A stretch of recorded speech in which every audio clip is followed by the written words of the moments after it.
Thérèse Raquin, d'Émile Zola, chapitre 13. Le lendemain, Laurent s'éveilla, frais et dispos. Il avait bien dormi. L'air froid qui entrait par la fenêtre secouait son sang alourdi. Il se rappelait à peine les scènes de la veille. Sans la cuisson ardente qui le brûlait au cou, il aurait pu croire qu'il s'était couché à 10 heures après une soirée calme. La morsure de Camille était comme un fer rouge posé sur sa peau. Lorsque sa pensée se fut arrêtée sur la douleur que lui causait cette entaille, il en souffrit cruellement. Il lui semblait qu'une douzaine d'aiguilles pénétraient peu à peu dans sa chair. Il rabattit le col de sa chemise et regarda la plaie dans un méchant miroir de 15 sous accroché au mur. Cette plaie faisait un trou rouge, large comme une pièce de 2 sous. La peau avait été arrachée, la chair se montrait rosâtre avec des taches noires. Des filets de sang avaient coulé jusqu'à l'épaule en minces traînées qui s'écaillaient. Sur le cou blanc, la morsure paraissait d'un brin sourd et puissant. Elle se trouvait à droite, au-dessous de l'oreille. Laurent, le dos courbé, le cou tendu, regardait, et le miroir verdâtre donnait à sa face une grimace atroce. Il se lava à grande eau, satisfait de son examen, se disant que la blessure serait cicatrisée au bout de quelques jours.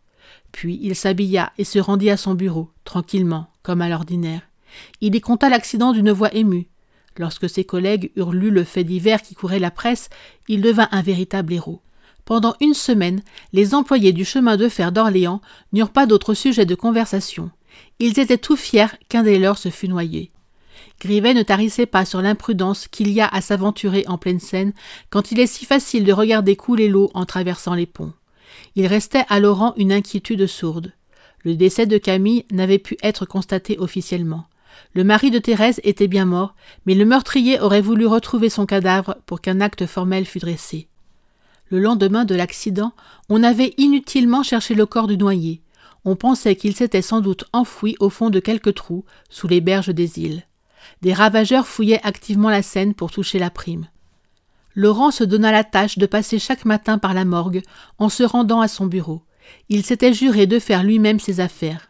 Malgré les répugnances qui lui soulevaient le cœur, malgré les frissons qui le secouaient parfois, il alla pendant plus de 8 jours, régulièrement, examiner le visage de tous les noyés étendus sur les dalles.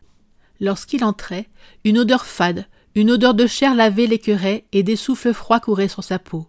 L'humidité des murs semblait alourdir ses vêtements qui devenaient plus pesants à ses épaules. Il allait droit au vitrage qui sépare les spectateurs des cadavres, il collait sa face pâle contre les vitres, il regardait. Devant lui s'alignaient les rangées de dalles grises.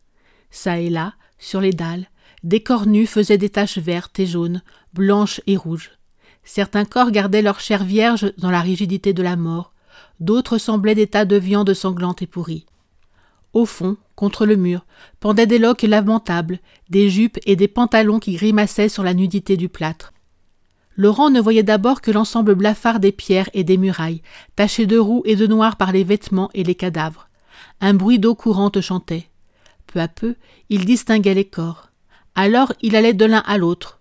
Les noyés seuls l'intéressaient. Quand il y avait plusieurs cadavres gonflés et bleuis par l'eau, il les regardait avidement, cherchant à reconnaître Camille. Souvent, les chairs de leur visage s'en allaient par lambeaux. Les os avaient troué la peau amollie, la face était comme bouillie et désossée. Laurent hésitait, il examinait les corps, il tâchait de retrouver les maigreurs de sa victime. Mais tous les noyés sont gras, il voyait des ventres énormes, des cuisses bouffies, des bras ronds et forts. Il ne savait plus, il restait frissonnant en face de ces haillons verdâtres qui semblaient se moquer avec des grimaces horribles. Un matin, il fut pris d'une véritable épouvante. Il regardait depuis quelques minutes un noyé, petit de taille, atrocement défiguré. Les chairs de ce noyé étaient tellement molles et dissoutes que l'eau courante qui les lavait les emportait brin à brin. Le jet qui tombait sur la face creusait un trou à gauche du nez, et brusquement, le nez s'aplatit, les lèvres se détachèrent, montrant des dents blanches. La tête du noyé éclata de rire. Chaque fois qu'il croyait reconnaître Camille, Laurent ressentait une brûlure au cœur. Il désirait ardemment retrouver le corps de sa victime et des lâchetés le prenaient lorsqu'il s'imaginait que ce corps était devant lui. Ses visites à la morgue l'emplissaient de cauchemars, de frissons qui le faisaient haleter. Il secouait ses peurs, il se traitait d'enfant. Il voulait être fort, mais malgré lui, sa chair se révoltait. Le dégoût et l'effroi s'emparaient de son être dès qu'il se trouvait dans l'humidité et l'odeur fade de la salle. Quand il n'y avait pas de noyé sur la dernière rangée de dalles, il respirait à l'aise, ses répugnances étaient moindres. Il devenait alors un simple curieux, il prenait un plaisir étrange à regarder la mort violente en face, dans ses attitudes lugubrement bizarres et grotesques. Ce spectacle l'amusait, surtout lorsqu'il y avait des femmes étalant leur gorge nue. Ces nudités brutalement étendues, tachées de sang, trouées par endroits, l'attiraient et le retenaient. Il vit une fois une jeune femme de 20 ans, une fille du peuple, large et forte, qui semblait dormir sur la pierre. Son corps frais et gras blanchissait avec des douceurs de teinte d'une grande délicatesse. Elle souriait à demi, la tête un peu penchée, et tendait la poitrine d'une façon provocante. On aurait dit une courtisane vautrée, si elle n'avait eu au cou une raie noire qui lui mettait comme un collier d'ombre. C'était une fille qui venait de se pendre par désespoir d'amour. Laurent la regarda longtemps, promenant ses regards sur sa chair, absorbé dans une sorte de désir peureux.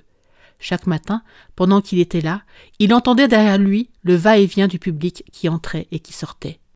La morgue est un spectacle à la portée de toutes les bourses que se paient gratuitement les passants pauvres ou riches. La porte est ouverte, entre qui veut. Il y a des amateurs qui font un détour pour ne pas manquer une de ces représentations de la mort. Lorsque les dalles sont nues, les gens sortent désappointés, volés, murmurant entre leurs dents. Lorsque les dalles sont bien garnies, lorsqu'il y a un bel étalage de chair humaine, les visiteurs se pressent, se donnent des émotions à bon marché, s'épouvantent, plaisantent, applaudissent ou sifflent comme au théâtre et se retirent satisfaits en déclarant que la morgue est réussie ce jour-là. Laurent connut vite le public de l'endroit, public mêlé et disparate qui s'apitoyait et ricanait en commun. Des ouvriers entraient en allant à leur ouvrage, avec un pain et des outils sous le bras. Ils trouvaient la mort drôle. Parmi eux se rencontraient des loustiques d'atelier qui faisaient sourire la galerie en disant un mot plaisant sur la grimace de chaque cadavre. Ils appelaient les incendiés des charbonniers, les pendus, les assassinés, les noyés, les cadavres troués ou broyés excitaient leur verve gogognarde et leur voix, qui tremblait un peu, balbutiait des phrases comiques dans le silence frissonnant de la salle. Puis venaient de petits rentiers, des vieillards maigres et secs, des flâneurs qui entraient par désœuvrement et qui regardaient les corps avec des yeux bêtes et des mous d'hommes paisibles et délicats. Les femmes étaient en grand nombre. Il y avait de jeunes ouvrières toutes roses, le linge blanc, les jupes propres, qui allaient d'un bout à l'autre du vitrage, lestement, en ouvrant de grands yeux attentifs, comme devant l'étalage d'un magasin de nouveautés. Il y avait encore des femmes du peuple, hébétées, prenant des airs lamentables, et des dames bien mises, traînant nonchalamment leurs robes de soie. Un jour, Laurent vit une de ces dernières qui se tenait plantée à chaque pas du vitrage, en appuyant un mouchoir de batiste sur sa narine. Elle portait une délicieuse jupe de soie grise, avec un grand mantelet de dentelle noire. Une voilette lui couvrait le visage, et ses mains gantées paraissaient toutes petites et toutes fines. Autour d'elle traînait une senteur douce de violette. Elle regardait un cadavre. Sur une pierre, à quelques pas, était allongé le corps d'un grand gaillard, d'un maçon qui venait de se tuer, net, en tombant d'un échafaudage. Il avait une poitrine carrée, des muscles gros et courts, une chair blanche et grasse. La mort en avait fait un marbre. La dame l'examinait, le retournait en quelque sorte du regard, le pesait, s'absorbait dans le spectacle de cet homme. Elle leva un coin de sa voilette, regarda encore, puis s'en alla. Par moments, arrivaient des bandes de gamins, des enfants de 12 à 15 ans, qui couraient le long du vitrage, ne s'arrêtant que devant les cadavres de femmes. Ils appuyaient leurs mains aux vitres et promenaient des regards effrontés sur les poitrines nues. Ils se poussaient du coude, ils faisaient des remarques brutales, ils apprenaient le vice à l'école de la mort. C'est à la morgue que les jeunes voyous ont leur première maîtresse. Au bout d'une semaine, Laurent était écœuré. La nuit, il rêvait les cadavres qu'il avait vus le matin. Cette souffrance, ce dégoût de chaque jour qu'il s'imposait, finit par le troubler à un tel point qu'il résolut de ne plus faire que 2 visites. Le lendemain, comme il entrait à la morgue, il reçut un coup violent dans la poitrine. En face de lui, sur une dalle, Camille le regardait, étendu sur le dos, la tête levée, les yeux entr'ouverts. Le meurtrier s'approcha lentement du vitrage comme attiré, ne pouvant détacher ses regards de sa victime. Il ne souffrait pas, il éprouvait seulement un grand froid intérieur et de légers picotements à fleur de peau. Il aurait cru trembler davantage. Il resta immobile pendant 5 grandes minutes, perdu dans une contemplation inconsciente, gravant malgré lui au fond de sa mémoire toutes les lignes horribles, toutes les couleurs sales du tableau qu'il avait sous les yeux. Camille était ignoble. Il avait séjourné 15 jours dans l'eau. Sa face paraissait encore ferme et rigide. Les traits s'étaient conservés. La peau avait seulement pris une teinte jaunâtre et boueuse. La tête, maigre, osseuse, légèrement tuméfiée, grimaçait. Elle se penchait un peu. les cheveux collés aux tempes, les paupières levées montrant le globe blafard des yeux. Les lèvres tordues, tirées vers un des coins de la bouche, avaient un ricanement atroce.